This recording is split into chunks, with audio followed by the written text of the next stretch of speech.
Welcome to Karman Co-Education, Strive to Excellence. So students, now our topic is reflection, right? So अब हम start करते हैं हमारा topic reflection. Reflection क्या होता है? इससे पहले हमने कुछ बेसिक चीजें पढ़ी जो हमारे लिए बहुत ज्यादा इम्पोर्टेंट थी जाननी, कि लाइट क्या होती है, कैसे हम किसी ऑब्जेक्ट को देख पाते हैं, लाइट के नेचर के बारे में पढ़ा, और उसके बाद हमने लिनियर प्रोपगेशन पढ़ा। तो ये सब चीजें हमारे लिए बहुत इम्पोर्टेंट थी जाननी। और अब स्टार्ट करते हैं रिफ्लेक्शन। तो आइए देखते हैं रिफ्लेक्शन क्या होता है। सबसे पहले मैं आपको उसकी डेफिनेशन बता देता हूं। The standing back of light raise और स्टैंडिंग बैक को हम क्या बोलते हैं? बाउंसिंग बैक के कह सकते हैं। Of light rays when false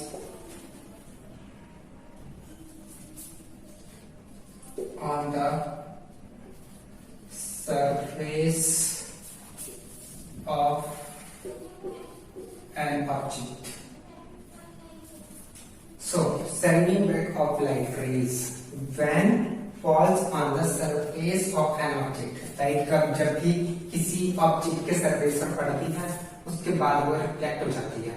reflect होने के जब भी वो किसी ऑब्जेक्ट पे पड़ती है और उसके बाद वो लाइट रेज वापस जाती है, और उस sending back of light raise को ही हम क्या बोलते हैं? रिफ्लेक्शन कहते हैं। मैंने आपको बताया था how do we see object में भी कि if this is a source, और अगर यहाँ पे मेरा कोई ऑब्जेक्ट है तो लाइट यहाँ पे पड़ी, इस सोर्स से लाइट इसको मिली। अब इससे क्या होगा? ये लाइट हर एक डायरेक्शन में सेंडिंग बैक होगी, हर एक डायरेक्शन में सेंड बैक करेगी लाइट को। And yes, this light is known as, इस लाइट को हम क्या बोलेंगे?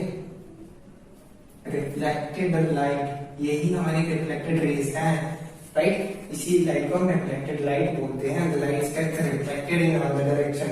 हमने वहां भी रिफ्लेक्टेड वर्ड यूज किया था। So रिफ्लेक्टेड मींस जब भी किसी सरफेस पर लाइट पड़ती है उसके बाद सेंडिंग बैक वापस आना। एग्जाम्पल के तौर पर समझ सकते हो कि टेनिस बॉल लिया हमने, उसको बॉल पे मारो, क्या वो वापस आएगी? दीवार में वापस आएगी। बॉल पे मारो, आती है ना वापस। जस्ट लाइक जैसे वो बॉल बाउंसिंग बैक हो जाती है, वापस आती है, लाइट रेज भी वापस आती है। और उसी वापस आने को लाइट रेज को हमने क्या नाम दिया? रिफ्लेक्शन। क्योंकि लाइट बाउंस बैक होती है, सेंड बैक होती है, उसका नाम रिफ्लेक्शन बोला जाता है। Is it clear? राइट।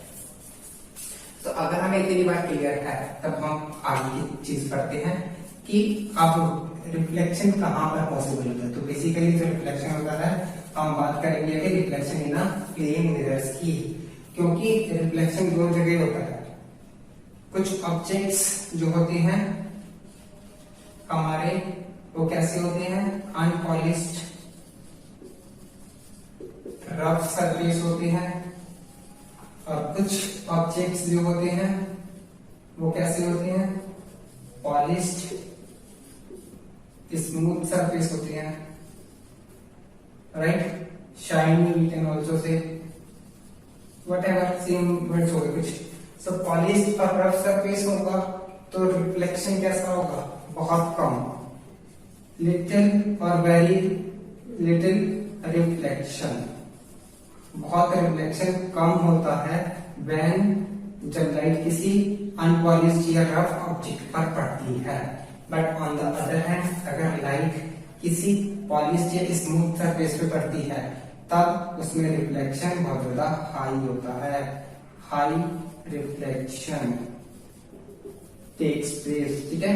मतलब जो लाइट पड़ती है यहाँ पर लाइट का कुछ पार्ट रिफ्लेक्ट होगा, यहाँ पे प्रीडोमिनेंटली सारी जो लाइट है वो रिफ्लेक्ट होती है। बहुत कम पार्ट ऐसा वो जो रिफ्लेक्ट नहीं हो पा रहा, राइट? तो सपोज आप मान सकते हो कि ये एक मिरर है हमारे पास, ठीक है? इस मिरर को अभी हम डिटेल में पढ़ने वाले हैं। वैसे ये मिरर क्या होता है? इस मिरर पे आगे गिलास लगा होता है, ये ऑल नो, हमारे ड्रेसिंग टेबल्स होते हैं उसमें जो मिरर होता है उसमें आगे ग्लास शीट होती है ना फ्रंट पार्ट में, जिसमें हम अपनी शक्ल देखते हैं और वट कुछ भी देख सकते हैं। उस गिलास के पीछे ग्लास के बैक साइड पर क्या होती है, एक कोट होता है जिसको हम बोलते हैं सिल्वर कोट। उसके पीछे हम सिल्वर की लेयर लगा देते हैं। वाई सिल्वर लेयर की यूज, क्योंकि silver is the best reflector. तो मैं लिख देता हूं silver is the best reflector. इसीलिए हम ऑर्डिनरी मिरर्स में क्या यूज करते हैं, गिलास के पीछे एक सिल्वर कोटिंग लगा देते हैं जिससे कि ज्यादा से ज्यादा लाइट जो है वो रिफ्लेक्ट हो। हमने पढ़ा है ना प्लेन सरफेस में क्या होता है, रिफ्लेक्शन हाई होता है, और हाई रिफ्लेक्शन के लिए हम क्या करते हैं, गिलास के पीछे सिल्वर मेटल या सिल्वर की लेयर लगा देंगे। तो ये साइड होती है हमारी फ्रंट पार्ट और front side of the mirror. कौन सा मिरर है, प्लेन मिरर, जिसको हम स्ट्रेट लाइन से डिनोट करते हैं। तो फ्रंट पार्ट हमें समझ में आ गया, जहां पे रिफ्लेक्शन होगा लाइट यहाँ पड़ी और ऐसे रिफ्लेक्ट हो गई। लेकिन क्या सारी लाइट रिफ्लेक्ट होती है? अगर हम सिल्वर मेटल ले रहे हैं तो मान सकते हैं एक बार को कि प्रीडोमिनेंटली लाइट रिफ्लेक्ट होती है, क्योंकि बेस्ट रिफ्लेक्टर है ये, ठीक है। बट अगर हम सिल्वर के अलावा कोई दूसरा पॉलिश सरफेस ले कोई भी, तो उसमें गाइस प्रीडोमिनेंटली लाइट रिफ्लेक्ट होती है, बट ऐसा नहीं है कि सारी लाइट रिफ्लेक्ट हो जाएगी। हो सकता है कुछ लाइट जो है एब्सॉर्ब भी हो जाए इसके द्वारा, जो भी सरफेस है मेरा है या व्हाटएवर, वो कुछ लाइट बहुत स्मॉल क्वांटिटी में लाइट एब्सॉर्ब कर पाता है, but most of the light gets reflected by plane mirrors. तो प्लेन मिरर्स के फ्रंट पार्ट की बात करी, गिलास होता है, उसके पीछे सिल्वर कोटिंग होती है। बैक साइड पे क्या होता है, बैक साइड पे ये जो मैंने ऑब्लिक लाइंस बनाई है, बेसिकली हम मरकरी कोटिंग कर देते हैं जिससे हार्डली लाइट पास ना हो सके, लाइट यहाँ से इधर पास ना हो सके, इसलिए किसकी कोटिंग हो जाती है, मरकरी कोटिंग। तो इसको हम बोलते हैं बैक साइड और इसको हम बोलते हैं फ्रंट साइड बेसिकली, ठीक है। तो ये फ्रंट साइड और ये बैक साइड होता है प्लेन मिरर का। पहले के टाइम पर हम यूज करते थे सिल्वर के लिए, आजकल क्योंकि सिल्वर बहुत ज्यादा एक्सपेंसिव हो चुकी है, सो हम सिल्वर की जगह किसकी लेयर यूज करते हैं, ग्लास शीट के पीछे एल्यूमिनियम की लेयर यूज की जाती है। तो मैं आपको एक लाइन लिख देता हूँ यहाँ पे, तो उससे पहले if you want you can note it. तो मैं एक छोटी सी बात लिख देता हूँ आपको मिरर्स के लिए। सो गाइस अब हम देखने वाले हैं कि मिरर्स कैसे बनती हैं basically, right. So ordinary mirrors are made by depositing a thin layer of silver metal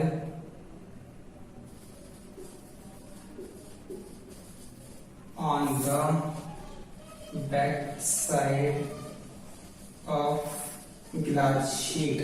हम किसको यूज करते थे, बैक साइड पर सिल्वर मेटल का। Why, we all know silver is the best reflector, हमने अभी लाइन लिखी थी, silver is the best reflector. And now nowadays we use aluminium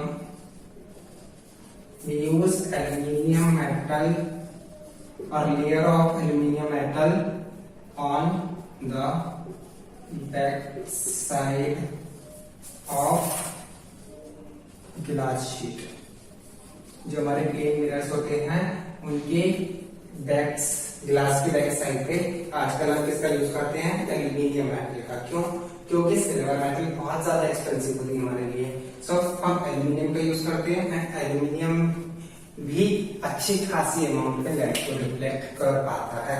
yes, silver जितना नहीं करता, वी ऑल नो, सिल्वर से तो कम ही रिफ्लेक्शन करता है, बट यस बहुत अच्छी अमाउंट में रिफ्लेक्शन हमें मिलती है एल्यूमिनियम से भी, राइट। सो अब हम बात करते हैं किसकी, रिफ्लेक्शन कैसे होता है प्लेन मिरर्स में और लॉज ऑफ रिफ्लेक्शन क्या होते हैं। लॉज ऑफ रिफ्लेक्शन हमने 8th क्लास में पढ़ा था गाइस। यस, तो अभी हम लॉज ऑफ रिफ्लेक्शन को पढ़ते हैं।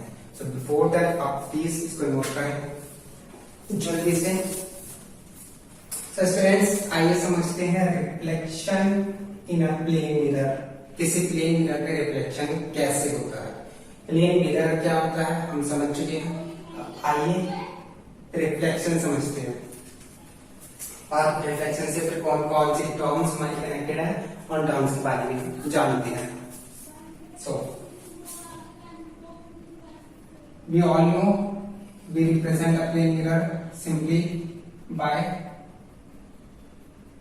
Drawing a straight line. एक स्ट्रेट लाइन ड्रॉ करो, पीछे बैक साइड पे मिरर के हम क्या बनाते हैं ऑब्लिक लाइंस, और back side is always at right hand side. Usually हम राइट हैंड साइड पे बनाते हैं बैक साइड, और ये होता है फ्रंट साइड हमारा।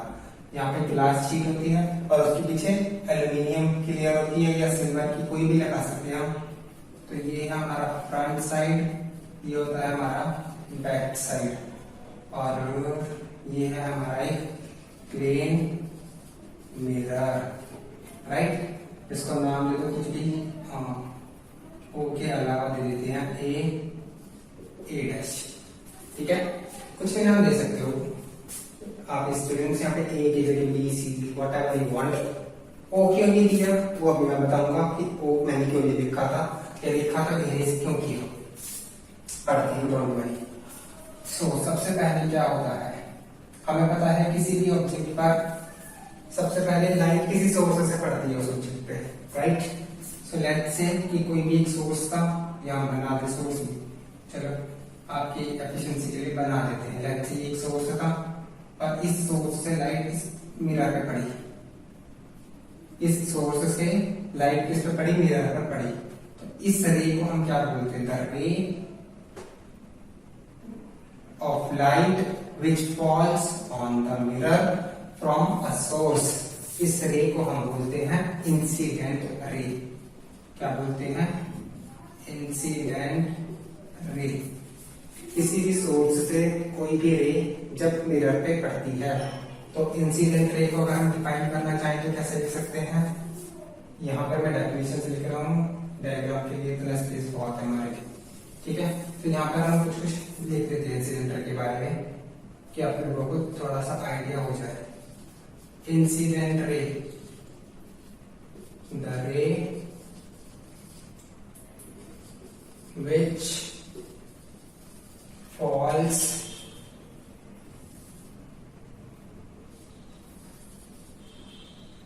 on the surface of mirror। The ray which falls on the surface of mirror from a source, वो तो हमें पता ही किसी न किसी सोर्स से तो मिलेगी, is known as incident ray, ठीक है। अब दूसरी बात क्या है होती है यहाँ से कि ये वाला पॉइंट, जिस पॉइंट पर ये रे गिरी इस मिरर पर, जिस पॉइंट पर गिरी, इस पॉइंट को हम बेसिकली ओ से डिनोट करते हैं, ठीक है। इस पॉइंट को ओ से डिनोट करते हैं और इस पॉइंट का नाम होता है, इसको हम बोलते हैं पॉइंट ऑफ इंसिडेंस। क्या बोलते हैं इसे, पॉइंट ऑफ इंसिडेंस, क्योंकि इंसिडेंट रे गिरी हुई है इस पे, इसीलिए पॉइंट ऑफ इंसिडेंस बोला जाता है। सो लिखते हैं पॉइंट ऑफ इंसिडेंस। कैसे लिख सकते हैं इसे, the point eight which incident ray falls on the mirror। वो पॉइंट जहां पर इंसिडेंट रे गिरती है मिरर पर, उस पॉइंट को नाम बोलते हैं पॉइंट ऑफ इंसिडेंस। अब हमें पता है कि लाइट रे जब भी किसी प्लेन मिरर पे पड़ेगी, किसी प्लेन सरफेस पे पड़ती है, तब वो क्या होती है, रिफ्लेक्ट होती है। तो ये हो गई यहां से रिफ्लेक्ट, ऐसे, ठीक। और इस रे को क्या बोलते हैं, जो रिफ्लेक्टेड रे होती है, इस रे को जो सेंडिंग बैक या बाउंस बैक हो जाती है, इसका नाम होता है रिफ्लेक्टेड रे, राइट। तो रिफ्लेक्टेड रे हम कैसे लिख सकते हैं, ये देखते हैं। Reflected ray,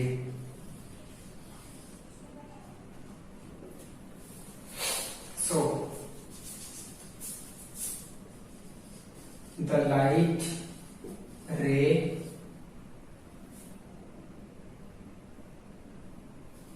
which sent back by the mirror,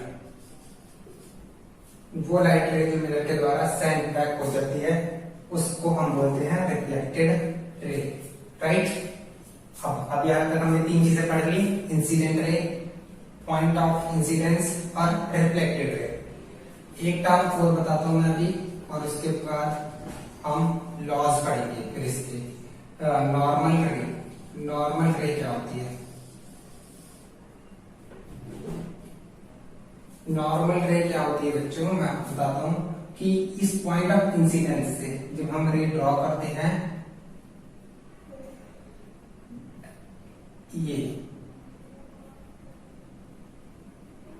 ये हमारी नॉर्मल रे है, और इस नॉर्मल रे को हम परपेंडिकुलर ड्रॉ करते हैं पॉइंट ऑफ इंसिडेंस के। तो ये कैसी होती है? इस पॉइंट ऑफ इंसिडेंस के परपेंडिकुलर रे होती है, इसीलिए इसको नॉर्मल बोला जाता है। साइंस की लैंग्वेज में इसका नाम है नॉर्मल रे।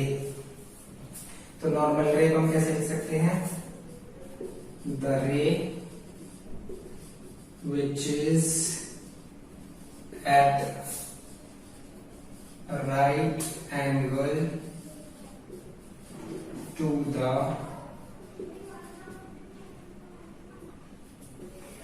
point of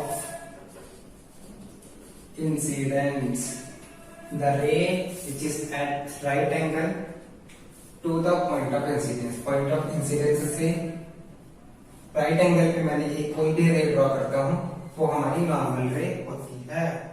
सो इतनी बात आप समझ में आई बच्चों कि क्या होती है इंसिडेंट रे, नॉर्मल रे, रिफ्लेक्टिव रे और पॉइंट ऑफ इंसिडेंस। ये हमने सबकी बात करी कि करके। इंसिडेंट रे जो मिरर पर पड़ती है लाइट, पॉइंट ऑफ इंसिडेंस वो पॉइंट जहां पर इंसिडेंट रे पड़ रही है, रिफ्लेक्टेड रे जो मिरर के द्वारा सेंट बैक होती है, और नॉर्मल जो पॉइंट ऑफ इंसिडेंस से राइट एंगल पे बनती है। The ray which is at the right angle to the point of incidence, point of incidence पर जो 90 डिग्री एंगल बनाती है। तो प्लीज आप इसको फटाफट से नोट कीजिए। इसके बाद हम पढ़ने वाले हैं हमारे लॉज ऑफ रिफ्लेक्शन। लॉज क्या होती है रिफ्लेक्शन के, किन लॉज पे बेस्ड होती है ये रिफ्लेक्शन, राइट। ये तो हमें समझ में आ गया कि ये कैसे होता है रिफ्लेक्शन। अब इसके लॉज पढ़ते हैं। Sir students, laws of reflection से पहले चलो लॉज ऑफ रिफ्लेक्शन पढ़ते हैं। उससे पहले दो टर्म्स होती है हमारे पास, कौन कौन सी वो देखते हैं हम। एक होता है angle of incidence, angle of incidence. Angle of incidence क्या होता है? चलो मैं आपको यहां पर लिख देता हूं दो पॉइंट्स। यहां पर हम लॉस लिखेंगे फिर, तो ये मैं यहां से हटा के यहां लिख रहा हूं। एंगल ऑफ इंसिडेंस क्या होता है? The angle made by incident ray with the normal ray at the point of incidence। Angle of incidence वो एंगल होता है जो इंसिडेंट रे के द्वारा बनाया जाता है, जब इंसिडेंट रे जब नॉर्मल रे पर पड़ती है। Means the angle made by incident ray with the normal रे, नॉर्मल रे के साथ जो इंसिडेंट रे एंगल बनाती है। ध्यान से देखिए, इंसिडेंट रे ये है, नॉर्मल ये है, तो ये दोनों एक एंगल बनाएंगे, ये वाला। इस एंगल को हम बोलते हैं angle of incidence, denoted by small I. Same हम एंगल ऑफ रिफ्लेक्शन की बात भी करेंगे। एंगल ऑफ रिफ्लेक्शन क्या होता है? सेम डेफिनेशन है, reflected ray with the normal. तो आप खुद भी लिख सकते हो, मैं आपको बता देता हूं क्या चेंजेस होगा। The angle made by reflected ray with the normal at the point of incidence. Point of incidence पर जब रिफ्लेक्टेड रे नॉर्मल के साथ जो एंगल बनाती है उसे हम एंगल ऑफ रिफ्लेक्शन बोलते हैं, डिनोटेड बाय आर। राइट, सो क्या आप इसको लिख सकते हैं? यस, केवल इस इंसिडेंट रे की जगह चेंज कर देना, रिफ्लेक्टेड रे लिख देना। तो रिफ्लेक्टेड रे लिखना है आपको इसकी जगह, इंसिडेंट की जगह, बस। ठीक है, तो ये डेफिनेशन आप लिख सकते हैं, वी ऑल नो। अब हम चलते हैं लॉज की तरफ। बेसिकली हमने पढ़े हैं लॉज, दो लॉज होते हैं गाइस हमारे रिफ्लेक्शन के। पहला लॉ, द इंसिडेंट रे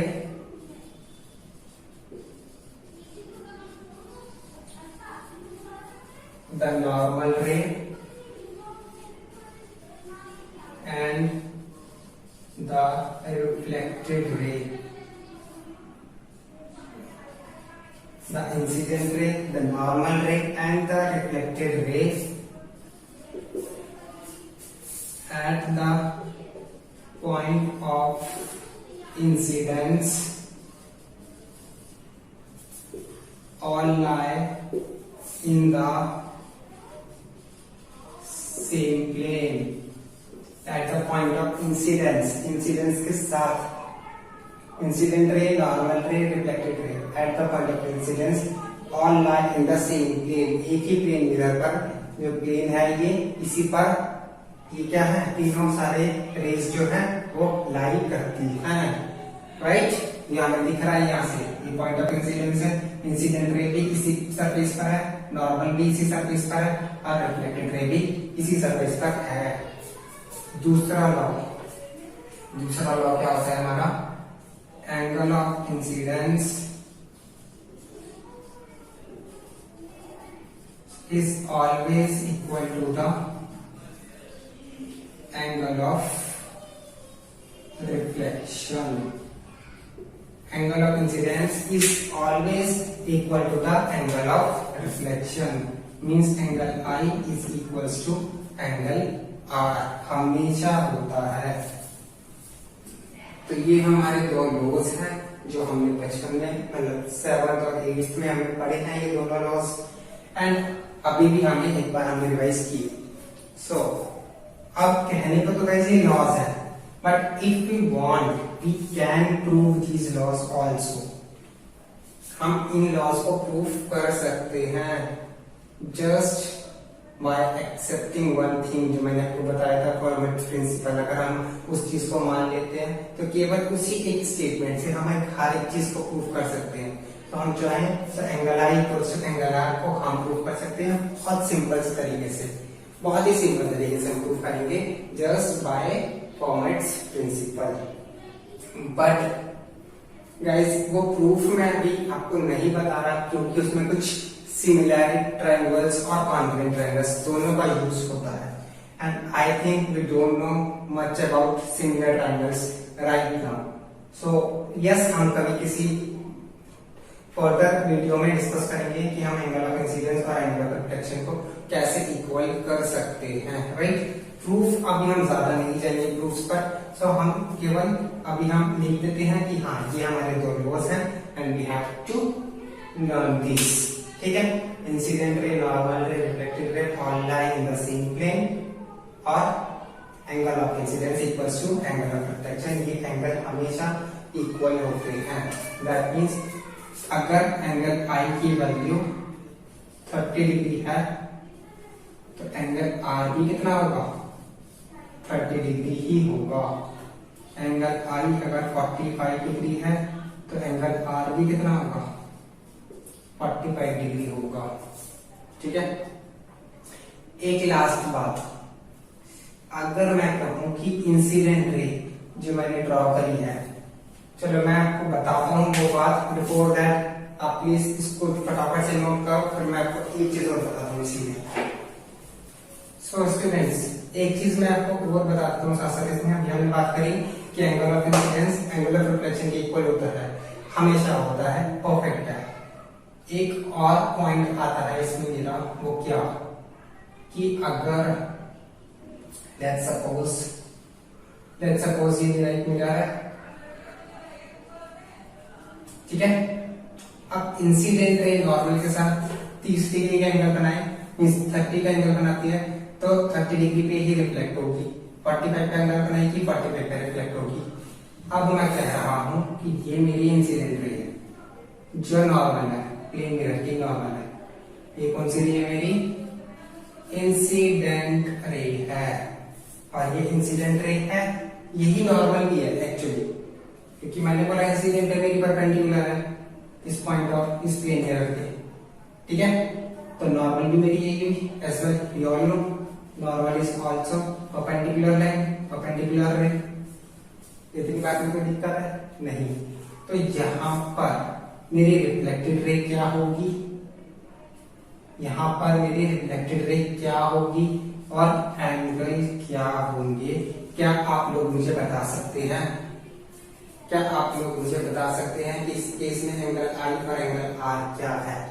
मेरे क्वेश्चन है incident ray is at 90 degree और is at normal to the plane mirror.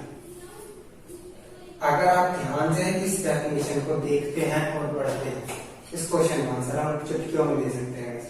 क्या डेफिनेशन है?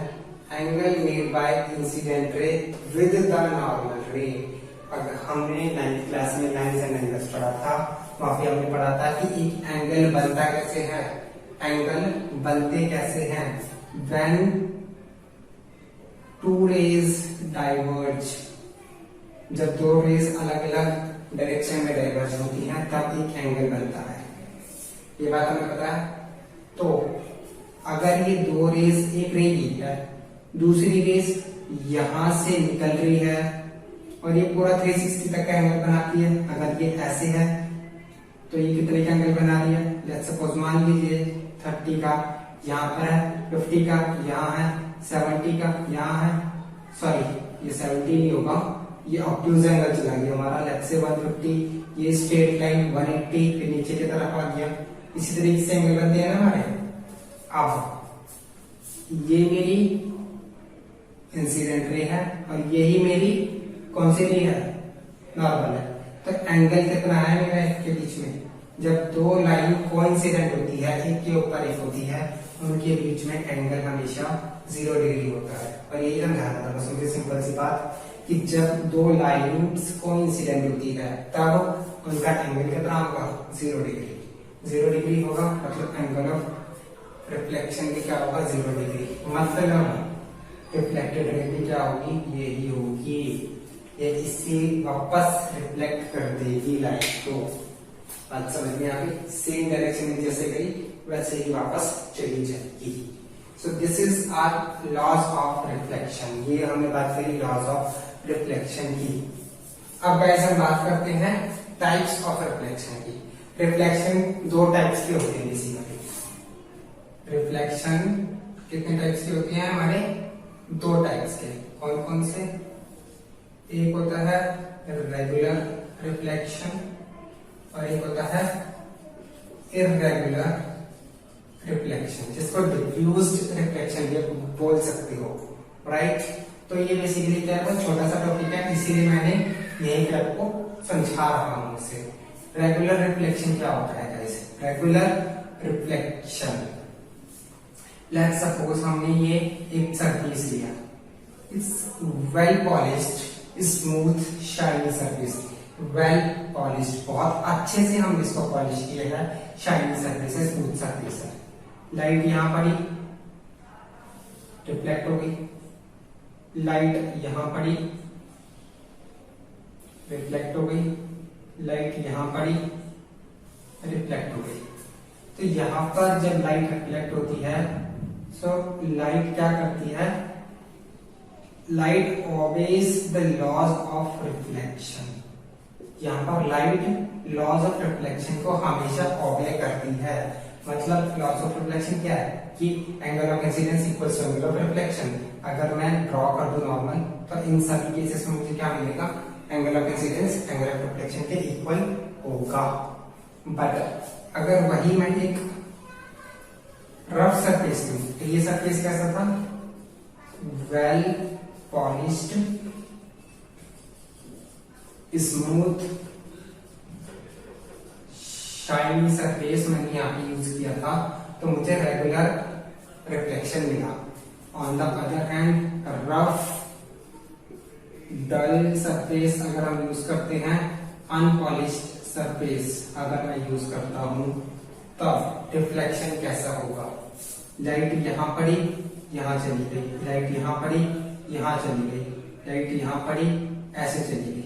सो in these cases we saw clearly कि लॉज ऑफ रिफ्लेक्शन का कुछ ओबे नहीं हो रहा, वो जहां मर्जी रैंडम डायरेक्शन में जा सकती है। ये लॉज ऑफ रिफ्लेक्शन को ओबे नहीं करती। कब, जब वो सरफेस पॉलिश्ड नहीं है। बट अगर वो पॉलिश सरफेस है तो लॉज ऑफ रिफ्लेक्शन को ओबे करती है। ठीक है, इतनी बात समझ में आ गई कि रिफ्लेक्शन कितने टाइप्स के होते हैं, रेगुलर और इररेगुलर, दो टाइप्स के होंगे। सो स्टूडेंट्स, अब हम बात करते हैं image formation in a plane mirror. Image होती क्या है, पहले तो हम ये पढ़ेंगे कि इमेज क्या होती है, और उसके बाद इमेज कैसे बनती है किसी प्लेन मिरर में। ठीक है, सो आइए स्टार्ट करते हैं। उससे पहले प्लीज इसको जल्दी से नोट आउट कीजिए।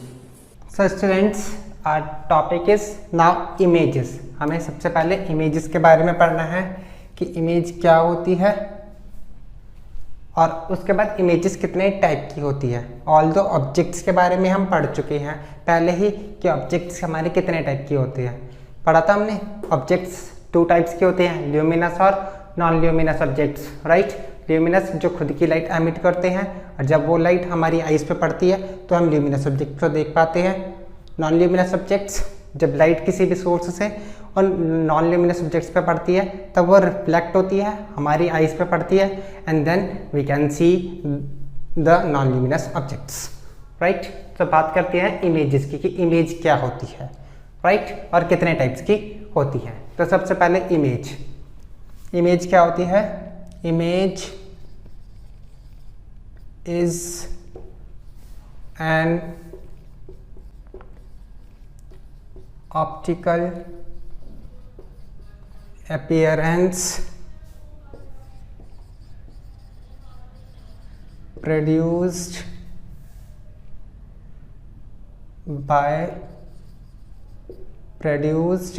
when light rays coming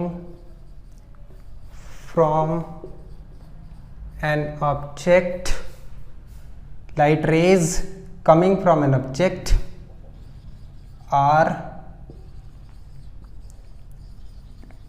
reflected by mirror। तो ये हमने लिखी इमेज की डेफिनेशन कि इमेज क्या होती है। इमेज एक ऐसा ऑप्टिकल अपीयरेंस होता है, ऑल्दो वी ऑल नो, जो हम चैप्टर पढ़ रहे हैं लाइट, ये आता है ऑप्टिक्स, रे ऑप्टिक्स के अंदर आता है, basically under the category ray optics. So optical appearance होती है इमेज भी हमारी एक, जो कब प्रोड्यूस होती है, जब लाइट रेज किसी ऑब्जेक्ट से पड़ने के बाद मिरर में पास होती है, मिरर के द्वारा रिफ्लेक्ट होती है, राइट, तब हम उसको इमेज कहते हैं। अब कितने टाइप की होती है इमेजेस हमारी, समझते हैं हम। इमेजेस होती है दो टाइप की, रियल इमेज और वर्चुअल इमेज। यहाँ पे लिख देते हैं वर्चुअल इमेज। दोनों में डिफरेंस भी समझ लेते हैं कि क्या क्या होता है, राइट। दोनों की डेफिनेशंस लिखते हैं, दोनों को समझते हैं एक्चुअली में होता क्या है। सबसे पहले बात करते हैं हम रियल इमेज की। सो रियल इमेज की डेफिनेशन मैं आपको बताता हूँ। सो बच्चों, रियल इमेज की डेफिनेशन होती है हमारी, real image is formed when light rays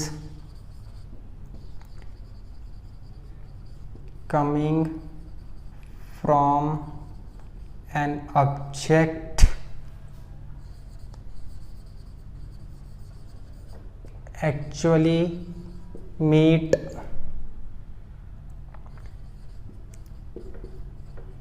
at a point after reflection, right, by mirror। So real image एक ऐसी इमेज होती है जो जब लाइट रेज किसी भी ऑब्जेक्ट से निकलने के बाद क्या होती है, एक्चुअली मीट होती है किसी एक पॉइंट पर। बेसिकली ये हमारी बुक की डेफिनेशन से थोड़ा सा मैं डिफरेंट लिख पा रहा हूँ। क्यों? क्योंकि हमें समझनी भी ही है चीज़ों को, हमें खाली चीज़ों को याद नहीं करना। वी हैव टू अंडरस्टैंड कि रियल इमेज या वर्चुअल इमेज का कंसेप्ट क्या है। सो बेसिकली अगर आप चाहो तो बुक की डेफिनेशन लिख सकते हो, a real image which can be seen on a screen, which can be obtained on a screen. Simple लिखी है बुक में डेफिनेशन, आई नो। तो डेफिनेशन को लिख के आ सकते हो, बट उससे हमें समझ में क्या आता है, समझ में तो नहीं आ रही है वो डेफिनेशन हमें, तो उसके लिए मैंने ये चीज़ लिख के दिखाई है आपको। आप देखो कैसे समझ सकते हैं हम इसे। लेट्स सपोज करो कि एक पॉइंट है, ये कोई भी ऑब्जेक्ट मान लो, इसे पॉइंट मान लो, यहाँ से दो लाइट रेज निकल रही हैं, ठीक है। इस पॉइंट से दो लाइट रेज निकली मेरी, ये मान लो एक ऑब्जेक्ट है कोई ए, ठीक है। इस एक ऑब्जेक्ट से, वो ऑब्जेक्ट पॉइंट से इसीलिए हम जैसा मर्जी लें, दो क्या निकली, दो लाइट रेज मेरी निकली। अब ये दो लाइट रेज जब इस ऑब्जेक्ट से रिफ्लेक्ट होती हैं तो डेफिनेशन क्या कहती है, when light rays coming from an object, object से निकली दो light rays actually meet at a point after reflection by mirror. तो जब मैं यहाँ पे कोई भी अगर लेट्स सपोज एक मिरर लगा देता हूँ, तो अभी तो हमें मिरर के बारे में क्या पता है, अभी हमने केवल क्या पढ़ा है, प्लेन मिरर के बारे में पढ़ा है। बट ऑल्दो अभी हम लेटर ऑन पढ़ने वाले हैं स्फेरिकल मिरर्स के बारे में भी, कि स्फेरिकल मिरर्स क्या होते हैं, राइट। तो लेट्स सपोज कि मैंने यहाँ पर क्या लगा दिया, एक कॉनकेव मिरर लगा दिया, ठीक है। कौन सा? Concave mirror. क्या होता है कॉनकेव मिरर? जिसमें हमारा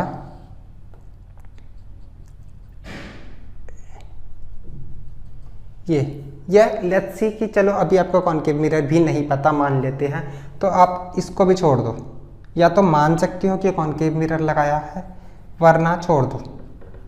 मान लो थ्रू सम मीन्स, कोई भी एक मीडियम है, कोई भी एक जरिया है जिसके ज़रिए क्या हुआ, इस मीडियम के थ्रू ये लाइट रेज वापस से बैंड हो गई, लाइट रेज क्या हुआ, वापस से बैंड हो गई, और बैंड होने के बाद they come back and again beat. So हुआ क्या, light from a point diverges into different directions through some means. अब वो मीन्स हम आगे लेटर ऑन पढ़ने वाले हैं कि हमारे मिरर्स हो सकते हैं, स्फेरिकल मिरर्स, लेंसेज भी हो सकते हैं, कुछ भी हो सकता है। तो through some medium, through some circumstances they bend and again meet at a point, then क्या होता है, रियल इमेज बनती है। देन जो इमेज बनती है हमारी वो कैसी होगी, रियल। तो ये जो बी पे मेरे को जो इमेज दिखेगी वो रियल होगी। और ए क्या था मेरा, ए मेरा एक ऑब्जेक्ट था। तो यहाँ पर हमने क्या बात बोली कि जो लाइट रेज ऑब्जेक्ट से निकल रही है एक्चुअली मीट, बस ये एक वर्ड का खेल है दोनों में, बट समझने में इसका कंसेप्ट तो बहुत ही ज़्यादा डिफिकल्ट होगा अगर हम समझना चाहें तो, क्योंकि कुछ हमारे माइंड का इल्यूजन होता है, व्हाटएवर अभी हम पढ़ने वाले हैं। बट केवल डिफरेंस अगर डेफिनेशन में देखें, एक वर्ड का डिफरेंस है। तो यहाँ पर हम वो एक्चुअली वर्ड यूज़ कर रहे हैं, एक्चुअली मिल रही है यहाँ पे आकर के, तो वो रियल इमेज होगी। तो अगर मुझे रियल इमेज समझ में आता है बच्चों तो पहले इतना नोट कर लो, फिर मैं वर्चुअल इमेज बहुत अच्छे से अभी आपको समझाने वाला हूँ। तो जल्दी से नोट करो बच्चों। सो स्टूडेंट्स, हमने रियल इमेज का कंसेप्ट समझा अभी कि रियल इमेज क्या होती है। रियल इमेज में क्या था, एक ऑब्जेक्ट से दो रेज निकली डिफरेंट डायरेक्शंस में थ्रू सम मीन्स, जो अभी हम पढ़ लेंगे कि वो मीन्स क्या होते हैं। दे आर मिरर्स, लेंसेज, अभी हम बहुत सारी चीज़ें पढ़ने वाले हैं। थ्रू सम मीन्स वो वापस से बैंड हो जाती हैं और किसी एक पॉइंट पर आकर मिल जाए। एक्चुअली में मिलती हैं ये एक पॉइंट पर आकर के, तो वो क्या होती है, हमारी रियल इमेजेस होती हैं, राइट। अब पढ़ते हैं वर्चुअल इमेज का कंसेप्ट। वर्चुअल इमेज का कंसेप्ट थोड़ा डिफरेंट होता है क्योंकि ये जो इमेजेस होती हैं एग्जिस्ट ही नहीं करती हैं, रियल लाइफ में ये एग्जिस्ट नहीं करती है, इसीलिए हम इन्हें वर्चुअल के साथ साथ क्या बोल सकते हैं, अनरियल इमेजेस भी कह सकते हैं, क्योंकि उसी का अपोजिट है, राइट। ये हमारे केवल ब्रेन का एक इल्यूजन होता है, हमारे ब्रेन के द्वारा बनाई गई एक काल्पनिक इमेज, हम इसको कह सकते हैं। एक इल्यूजन होता है, केवल भ्रम है ये हमारे इमेज ब्रेन का कि हाँ ऐसी कोई इमेज है, बट एक्चुअली में ये नहीं होती। तो आइए देखिए क्या लिखा है मैंने, सेम डेफिनेशन लिखी है, ज़्यादा कुछ डिफरेंट नहीं है। The virtual image is formed when light rays coming from an object, वहाँ पर भी यही लाइन थी, light rays coming from an object actually meet at a point, right. वहाँ पे क्या लिखा था, एक्चुअली मीट, यहाँ पे लिखा अपीयर टू मीट, बस ये डिफरेंट है। एक्चुअली की जगह क्या लिख दिया, appear to meet at a point when produced backwards, और वो भी कब, जब हम उसे पीछे की तरफ मिलाएंगे बैकवर्ड डायरेक्शन में। After reflection from a mirror, जब भी किसी मिरर से रिफ्लेक्ट करने के बाद वो पीछे की तरफ मिलती है इमेज, तब हम उसे क्या बोलेंगे, वर्चुअल इमेज बोलते हैं, जो बेसिकली मिरर के पीछे की तरफ बनती है, बैक साइड पे। मिरर के फ्रंट पार्ट पे जो भी इमेज बनेगी वो हमेशा रियल इमेज होगी। इसीलिए हमारी बुक्स में एक सिंपल डेफिनेशन क्या लिखी होती है, the images which can be seen on a screen, screen का मतलब मिरर के सामने जो हम देख सकते हैं, रियल इमेज।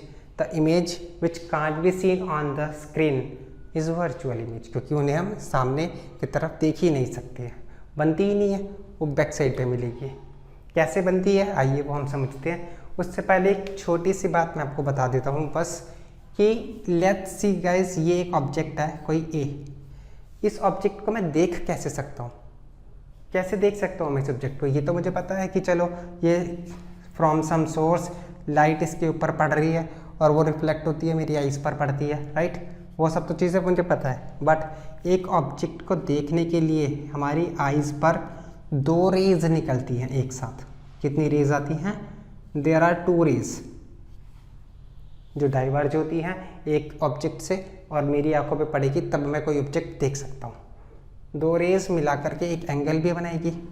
तो बताने का केवल ये मोटिव है मेरा, ये एम था कि ये जो ऑब्जेक्ट है ये जितना मेरे पास होगा, लेट्स से मैं एक ऑब्जेक्ट यहाँ बना दूँ तो वो एंगल उतना ही बड़ा बनाएगा, और अगर ये ऑब्जेक्ट मैं यहाँ पे बना दूँ सी, तो ये जो एंगल बनेगा इन दोनों रेज के द्वारा वो उतना ही छोटा होगा। सो बेसिकली बस सिंपल चीज़ ये समझ सकते हैं कि जो ऑब्जेक्ट हमारा पास होता है वहाँ से जो दो रेज निकलती हैं उनके बीच में एंगल बड़ा होता है, और जब ऑब्जेक्ट हमारा दूर होता है तो उनसे जो रेज निकलती है तब वो बहुत छोटा सा एंगल बनाती है, बहुत स्मॉल एंगल होता है, ठीक है। इसीलिए जब हम सनरेज देखते हैं तो सनरेज तो इज ऑलमोस्ट पैरेलल, वो तो पैरेलल होती है, सन इज बहुत दूर है हमसे, ठीक है। तो ये बात थी। अब हम समझते हैं वर्चुअल इमेज बनती कैसे है। तो मैं इस पार्ट को इरेज कर देता हूँ और यहाँ पर मैं आपको इमेज फॉर्मेशन बताता हूँ वर्चुअल इमेज की, राइट, कि इमेज बनेगी कैसे। आइए स्टूडेंट्स देखते हैं। सबसे पहले हमने ये एक प्लेन मिरर लिया,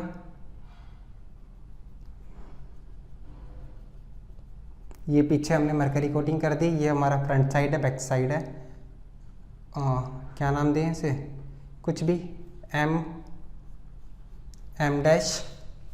अब ये एक ऑब्जेक्ट है, लेट्स से मैंने यहाँ पे ऑब्जेक्ट बना दिया ए, ये क्या है, कोई एक ऑब्जेक्ट है, यहाँ से दो रेज निकलेगी इस मिरर पे पड़ेगी, एक रे ये गई और एक रे ये गई, ठीक है, 2 रेज निकली इससे। अभी क्या होगा इन 2 रेज का जब प्लेन मिरर पे पड़ेगी, तो पढ़ चुके हम प्लेन मिरर के बारे में। रिफ्लेक्शन क्या करेगी, रिफ्लेक्ट करेगी दोनों rays, sending back, bounce back हो जाएगी दोनों रेज, बाउंस बैक हो जाएगी। तो ये कैसे होगी, इस तरीके से रिफ्लेक्ट होगी, और ये कैसे होगी, ऐसे रिफ्लेक्ट होगी कुछ। इज दिस बेसिकली हमने एग्जैक्ट तो बनाया नहीं है, we all know, but we can understood कि हम जब यहाँ पे नॉर्मल ड्रॉ करें उसके बाद angle of incidence angle of reflection equal करके हम ड्रॉ कर सकते हैं। बट फिलहाल हमारी अंडरस्टैंडिंग के लिए हम समझ सकते हैं कि ये रेज रिफ्लेक्ट बैक हो गई इस तरीके से, ठीक। अब क्या होगा, क्या ये दोनों रेज जो निकली है यहाँ से, क्या ये कभी मिलेंगी यहाँ पे आके, ये इधर जा रही है, ये नीचे की तरफ जाएगी। वी कैन सी कि they will never meet each other, कभी नहीं मिल सकती एक दूसरे से, इतनी बात तो समझ में आ गई। लेकिन होता क्या है, लेट्स सपोज कि यहाँ पर हमारी कोई आई है। सो गाइस हमारा ब्रेन कैसे वर्क करता है, हमारा ब्रेन साइमुलेशन पे वर्क करता है। तो बेसिकली क्या मतलब हुआ उसका, कि हमारा ब्रेन सोचेगा थोड़ा, वो क्या सोचेगा कि क्या ये रेस थोड़ी पीछे से आ रही हैं और यहाँ से मिल रही है। दैट मीन्स मैं आपको दिखा देता हूँ, जैसे ये पॉइंट है, सो इसको हम पीछे की तरफ मिलाते हैं थोड़ा बैकवर्ड डायरेक्शन में, इस पॉइंट को भी बैकवर्ड डायरेक्शन में मिलाते हैं, इस रे को, सॉरी।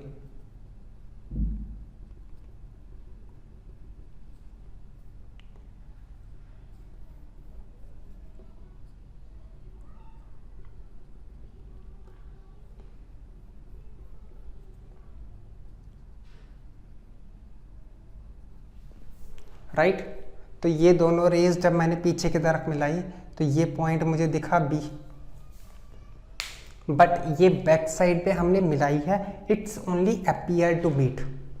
ये केवल मुझे लगता है, हमारे ब्रेन को लगता है कि ये रेज मिली है, एक्चुअली में ये नहीं मिली।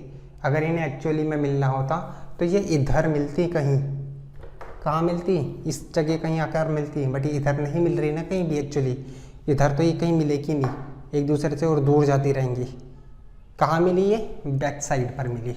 Hence we saw this type of image virtual, इसीलिए हम इस इमेज को कैसे बोलते हैं, वर्चुअल इमेज कहते हैं, क्योंकि it is only appear to meet, it is not actually meet, right.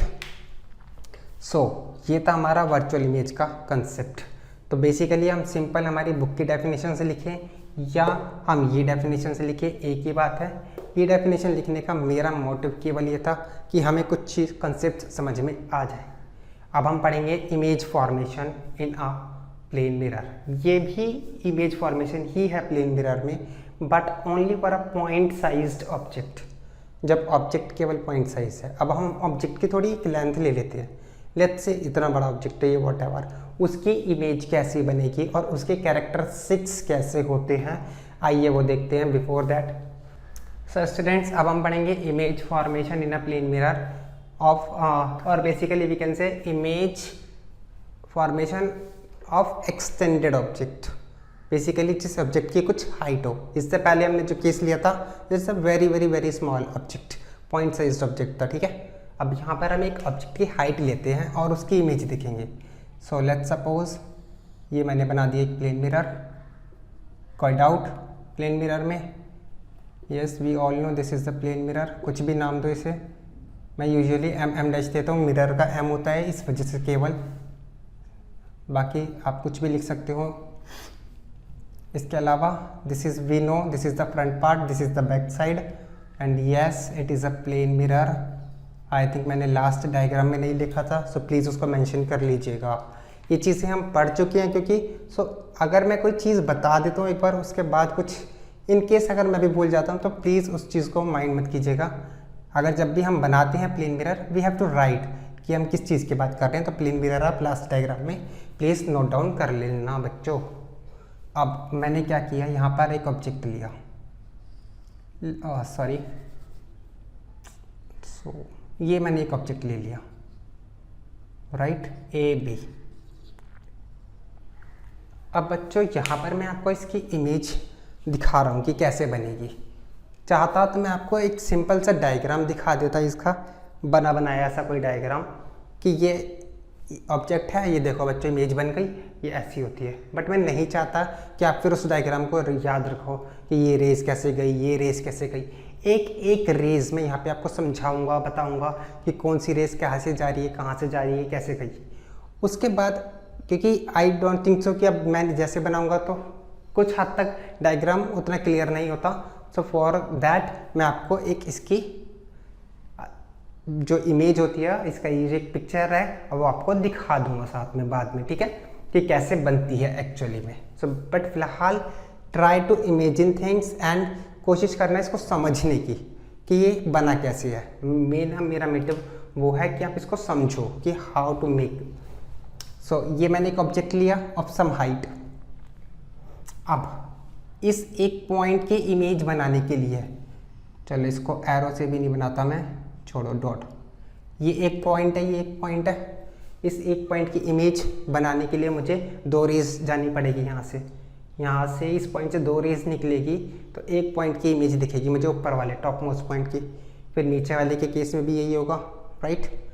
So guys अब या तो आप 2 रैंडम रेज ड्रॉ करो, उसको बैक साइड पे मिलाओ, आपको पीछे इमेज मिल जाएगी। हम क्या करते हैं, थोड़ा स्मार्ट वर्क करते हैं, थोड़ा सा स्मार्ट वर्क। क्या स्मार्ट वर्क कर सकते हैं, हमने प्लेन मिरर के केस में एक चीज़ पढ़ी थी कि अगर मैं एक रे जो इंसिडेंट रे है उसको नॉर्मल की तरह ड्रॉ कर दूँ, सो ये लीजिए मैंने क्या किया, इसको नॉर्मल की तरह ड्रॉ कर दिया, तो क्या होगा, we all know bounce back हो जाएगी ये इसी डायरेक्शन में, क्योंकि अगर ये ए हमारी इंसिडेंट रे है और वही नॉर्मल भी है तो हमारा एंगल ऑफ इंसिडेंस 0 होता है, हमने पढ़ा था। और जब एंगल ऑफ इंसिडेंस 0 है, रिफ्लेक्शन भी 0 है, मीन्स ये इधर गई वापस से स्ट्रेट चली गई। कोई डाउट? No, that's good. उसके बाद एक अब कोई रैंडम रे लेते हैं हम। लेट्स सपोज एक रे यहाँ पर हिट कर गई और ये इंसिडेंट होने के बाद क्या होगा, रिफ्लेक्ट होगी। Just draw the reflected ray, ऐसे रिफ्लेक्ट हो जाएगी ये। अभी तो हम आईडी से कर रहे हैं, आप पेंसिल से कंपास वम्पास यूज़ करके एंगल्स को मेजर करके प्रोट्रैक्टर से आप कर सकते हो, राइट। सो अब क्या होगा, ये एक रे सीधी जा रही है, ये रे ऐसे जा रही है, क्या ये 2 रेस कभी मिलेंगी इस पॉइंट पर? क्या ये इस साइड पर फ्रंट पार्ट पे कभी मिलेगी? ये सीधी जाएगी, ये ऐसे जा रही है, दे विल नेवर मीट। इतनी बात समझ में आ जाती है भाई। ये हमने सीधी भेजी थी, ऐसे रिफ्लेक्ट हुई, तो ये इधर जा रही है रिफ्लेक्टेड रे, ये रिफ्लेक्टेड रे इधर जा रही है, नहीं मिलेगी ना। तो क्या होगा, हम इसे बैक साइड पे कहीं मिलाएंगे। तो हमने बैक साइड पे ये लाइन ऐसे ड्रॉ कर दी सीधी, ये लाइन ऐसे ड्रॉ करेंगे सीधी, तो मुझे यहाँ पर ये मिल गया B point. Sorry, this is not B, this is A dash. बताता हूँ अभी, वैसे ए डैश पे लिखा है मैंने, डोंट वरी। तो यहाँ पे मुझे ए पॉइंट मिल गया। अब ऐसे बी पॉइंट की मेरे को उधर इमेज ढूंढनी है कि बी की इमेज क्या होगी। सो बी से भी सेम काम करते हैं हम, 2 रेस जाएगी, एक हम स्ट्रेट भेज देते हैं नॉर्मल, वो मुझे पता है, वापस चली जाएगी। अभी ऐसे जा रही है, मतलब कि पीछे ये कहीं ऐसे जाएगी। दूसरी रे कहीं से ऐसे जा रही है, ये क्या होगा, रिफ्लेक्ट हो जाएगी।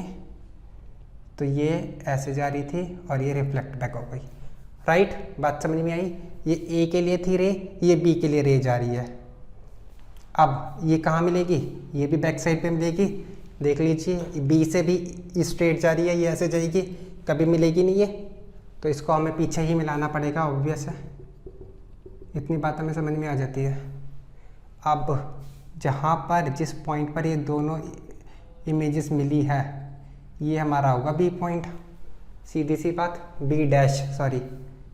और ए डैश से बी डैश तक जब मैं मिला दूंगा तो ये मेरा क्या बन गया, इमेज बन गई। A dash B dash is our image. Although A B क्या था मेरा, कोई ऑब्जेक्ट था। क्या इतनी बात समझ में आई कि हमने इमेज फॉर्मेशन कैसे करी? बाय सिंपली किसी एक पॉइंट की इमेज निकालने के लिए 2 रेज वहाँ से हम इंसिडेंट करते हैं, 2 रेज फॉल होती है मिरर के ऊपर, रिफ्लेक्ट बैक होगी, जहाँ पर 2 इमेज दोनों रेज मिली दैट इज़ द 1 पॉइंट। तो इसके टॉप पॉइंट से हमने टॉप पॉइंट की इमेज के लिए 2 रेज ड्रॉ करी, बॉटम मोस्ट पॉइंट के लिए 2 रेज ड्रॉ करी। बाकी के पॉइंट्स के लिए करने की ज़रूरत नहीं है, जो 2 पॉइंट्स मिले टॉप और बॉटम दोनों को मिला दीजिए, that is the image, right. अब इस इमेज के कुछ कैरेक्टरिस्टिक्स होते हैं। क्या क्या कैरेक्टरिस्टिक्स होते हैं इस इमेज के, वो देखते हैं। सबसे पहले कोई भी रे डायग्राम जब भी हम बनाते हैं या कोई भी इमेज फॉर्मेशन जब भी हम करते हैं, तो हमें 3 चीज़ों को ध्यान रखना होता है बच्चों। क्या किया? एक नेचर ऑफ इमेज, ये इमेज की बेसिकली प्रॉपर्टीज़ कह सकते हो आप, और ये क्या कह सकते हैं हम इसे कि इमेज की क्या क्या प्रॉपर्टीज़ आई, ये क्या क्या क्वालिटीज़, किस क्वालिटी की मुझे वो इमेज मिल रही है, ये characteristics. Yes, the exact word we can use is characteristics of image. Plane mirror में इमेज की कैरेक्टरिस्टिक्स क्या क्या होंगी, ठीक है। So nature of image, nature कैसा है इमेज का? This image is we all know virtual. क्यों? It appears to meet, appear to meet है, एग्जैक्ट मीट नहीं हुई है, appear to meet, right. Can't be caught on the screen, screen पे नहीं बनी, बैकवर्ड भी नहीं है, बैक साइड पे बनी है, राइट। वर्चुअल एंड चलो उसको नेक्स्ट पॉइंट में लिखेंगे। Image is virtual. Second, image is erect. अभी इरेक्ट क्या होता है? इरेक्ट मीन्स सीधा।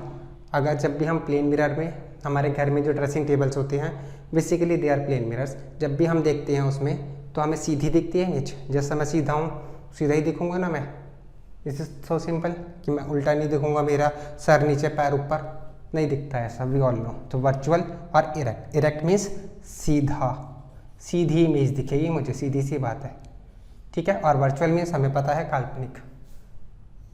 दूसरा कैरेक्टरिस्टिक हमारा क्या होता है? नेचर के बाद आता है हमारा साइज। साइज ऑफ इमेज कैसा होता है? साइज आप खुद ही इमेजिन कीजिए, खुद ही देख लीजिए साइज। ये ऑब्जेक्ट इतना है, ये ऑब्जेक्ट इतना है, तो साइज मुझे पता है सेम। ऑल्दो हम प्लेन मिरर में जब अपने आप को देखते हैं तो क्या हमें कुछ छोटा बड़ा दिखता है? जैसा मैं हूँ वैसे दिखूंगा ना मैं छोटा दिखूंगा, ना मैं बड़ा दिखूंगा, ना मैं मोटा दिखूंगा, ना मैं पतला दिखूंगा, वॉटेवर जो मेरा साइज़ है एग्जैक्टली मुझे सेम साइज़ दिखता है। इसके बाद बात करते हैं हम पोजीशन की। पोजीशन क्या है? इमेज की पोजीशन क्या है? सो गाइस बहुत ध्यान से अगर हम इसको देखें, I know this is not the exact diagram, but object mirror से जितनी दूरी पर है in the front part, in the front side, image उतनी ही दूर बनेगी at the backward side, right. तो हम इसको कैसे लिख सकते हैं? हम इसको लिख सकते हैं the image is at the same distance behind the mirror as the object is placed in front of mirror। जितनी दूर हमारा ऑब्जेक्ट है मिरर के सामने, जितनी दूरी पर ऑब्जेक्ट है उतनी ही दूरी पर मुझे क्या मिलेगी? इमेज भी मिलेगी। और फाइनल इसका एक और पॉइंट, तो ये पहला पॉइंट है, ये दूसरा पॉइंट, ये तीसरा पॉइंट सेम साइज, और ये चौथा पॉइंट, ठीक है। ये 4 पॉइंट हमने बता दिए। बेसिकली वर्चुअल और इरेक्ट एक ही कंबाइन भी कर सकते हैं हम, the image is virtual and erect हम लिख सकते हैं। एक और पॉइंट आता है इसी में, मैं आपको और बता देता हूँ वो। The image is laterally inverted. The image is laterally inverted. कैसी इमेज होगी? लेटरली इन्वर्टेड इमेज होगी। अभी लेटरली इन्वर्टेड का मतलब क्या होता है? लेटरली मतलब होता है साइडवेज लिटरली का मतलब है साइडवेज, इन्वर्टेड का मतलब है रिवर्स्ड, रिवर्स मतलब उल्टा। तो इरेक्ट का अपोजिट होता है इन्वर्टेड, इरेक्ट मतलब सीधा, इन्वर्टेड मतलब उल्टा। साइडवेज रिवर्स मुझे लिटरली इन्वर्टेड वेज दिखती है, मतलब जब मैं मिरर के सामने खड़ा हूँ, अगर मैं अपना सीधा हाथ खड़ा करूँगा, मुझे मिरर में क्या दिखेगा, मिरर में मेरा लेफ्ट हैंड दिखता है। जब मैं अपना लेफ्ट हैंड रेज करता हूँ, मिरर में कौन सा दिखेगा, राइट हैंड। तो लिटरली इन्वर्जन जो एक फिनोमिना होता है हमारा, वो कौन सा फिनोमिना होता है, लिटरली इन्वर्जन एक ऐसा फिनोमिना है जिसमें जब भी हम मिरर के अंदर देखते हैं तो right side appears to be the left and left side appears to be right, again appears to be not actually, होता नहीं है एक्चुअली, दिखता है केवल मुझे कि मेरा जब लेफ्ट हैंड है तो मिरर में मुझे राइट दिखेगा, अगर मैंने राइट हैंड रेज किया मिरर में मुझे लेफ्ट दिखता है, राइट। इसी तरह से हम कह सकते हैं, जस्ट सपोज मैं एक एग्जांपल लिख दूं, रेड। अगर मैं इस वर्ड की इमेज देखूंगा मिरर के अंदर, मुझे कैसा दिखेगा, ये लेफ्ट साइड राइट में दिखेगा, राइट लेफ्ट में दिखेगा। और डी की जो शेप है वो भी, डी इस साइड बना हुआ है तो ये डी ऐसा दिखेगा मुझे, ई इस साइड बना हुआ है, ई ऐसा दिखेगा मुझे, आर इस साइड बना हुआ है, आर ऐसा दिखेगा मुझे। सीधी सी बात, जो राइट साइड है वो लेफ्ट हो गई, जो लेफ्ट है वो राइट हो गई। इसी वजह से हमने देखा होगा गाइस, एम्बुलेंस पे कई बार उल्टा लिखा होता है एम्बुलेंस, क्यों, ताकि जो बंदा है उसे जब मिरर से के थ्रू देख रहा है तो वो सीधा पढ़ सके, उसे जान सके कि भाई ये एम्बुलेंस की गाड़ी है, राइट। एम्बुलेंस यूजुअली उल्टा लिखा होता है गाड़ियों पे। So this is all about our image formation in a plane mirror, जिसमें हमने लिटरली इन्वर्जन भी एक कंसेप्ट था छोटा सा, ऑल्दो हम पढ़ लेते हैं बचपन में, बट हमने समझ लिया, ठीक है। और इसके बाद हमारा लास्ट टॉपिक आता है इसमें, uses of plane mirror. Plane mirror को हम यूज़ कहाँ करते हैं। सो बेसिकली यूजेस बहुत छोटे से हैं, एक दो यूजेस मैं आपको बता देता हूँ। सो बिफोर दैट प्लीज़ इसको नोट कीजिए। सो गाइस, बात करते हैं हम यूजेस की। प्लेन मिरर्स को हम कहाँ कहाँ यूज़ करते हैं। फर्स्ट, टू सी आवरसेल्व्स, अपने आप को देखने के लिए।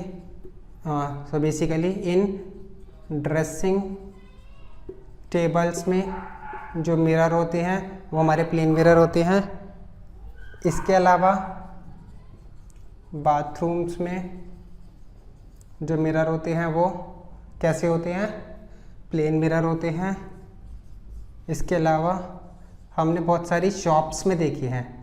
इन शॉप्स, कौन कौन सी शॉप्स में हम प्लेन मिरर देखते हैं, ज्वेलरी शॉप्स में, बेसिकली बार्बर शॉप पे भी हमें मिरर दिखते हैं, वी ऑल नो, ठीक है। और इसके अलावा टू मेक पेरिस्कोप्स, पेरिस्कोप को बनाने में भी हम किसका यूज़ करते हैं, प्लेन मिरर का यूज़ करते हैं। So these are some uses of plane mirror. एक दो याद रख सकते हैं हम, ऑल तो ज़्यादा कुछ हमारे को पूछने के लिए नहीं आता यूजेस में, राइट। सो आप एक दो यूजेस इसके याद ही रखिएगा। तो this is all about our topic plane mirrors. अब हम इन द नेक्स्ट वीडियो बात करेंगे गाइस स्फेरिकल मिरर्स के बारे में कि स्फेरिकल मिरर्स क्या होते हैं। और इतने टॉपिक में जितना हमने पढ़ा, अगर आपको कोई भी डाउट है सो प्लीज़ आप कमेंट सेक्शन में मेंशन कीजिएगा, उसके ऊपर आपको रिजोल्यूशन बहुत ही जल्द दिया जाएगा। Thank you guys.